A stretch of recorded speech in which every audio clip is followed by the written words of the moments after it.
কোনো সমস্যা নেই। আমি জমি বিক্রি করবো, নাসা শোরুম বিক্রি করবো, নাসা ভাই আর আমি মিলে ইতিহাস করবো।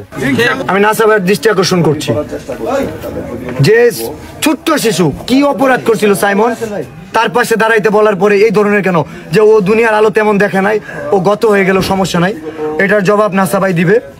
এন্ড আগামী 24 ঘন্টার মধ্যে এখানে যে টাকা উঠছে বাকি টাকাটা, নাসা ভাই তো ভাইরাল টপিকস নিয়ে কাজ করবে না, কোনি মিয়া ভাইরাল না, আগামী 24 ঘন্টার মধ্যে অর্ধেক টাকা নাসা ভাই দিবে, অর্ধেক টাকা আমি দিব, প্রতিশ্রুতি দিতেছি। যদি নাসা ভাই না দেয় জনসম্মুখে এখানে এসে ক্ষমা চাইবে, না হলে আমি কাজটা এখানে স্টপ করব। তার সাধ্য নাই, সে বলে বিল্লাল ভাই সাহস আছে, আমরা এটা বলতে পারি না। সাহস যদি তাকে টাকা দেওয়ার, সাহস কিন্তু অনেক কিছু দেখাইতে পারতো, বিল্লাল ভাই দেখায় নাই। রোস্ট করা যায়, মানুষের পাশে দাঁড়ানো যায় না। এই কনিমিয়ার টপিকসটা কেন আসছে জানেন? যে সাইমনের জন্য কাজ করতেছে আমাদের শেরপুর জেলায়, বিল্লাল ভাইকে ছোট করি। বিল্লাল ভাই 11 লক্ষ টাকা ম্যানেজ করছিল জিনাগেতির বন্যায়, 11 টাকা নাসা ম্যানেজ করে নাই। আমি কথা বলছিলাম এই কনিমিয়ার জন্য বেশি লাগে না তো আমি যখন এইগুলা কাজ হইতেছে, আমি আমার খুবই বলছি কোনো সমস্যা নেই, আমি জমি বিক্রি করবো, নাসা শোরুম বিক্রি করবো, যথেষ্ট।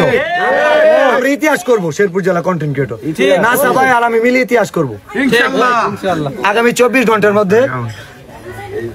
আমার মনে হয় না আর ফান্ড কালেক্ট করার দরকার আছে, ফান্ড কালেক্ট স্টপ, ঠিক আছে? যেই নাসা ভাই ছোট্ট শিশু কি অপরাধ করছিল জানি না, সাইমনের বিরুদ্ধে চারণ করলো।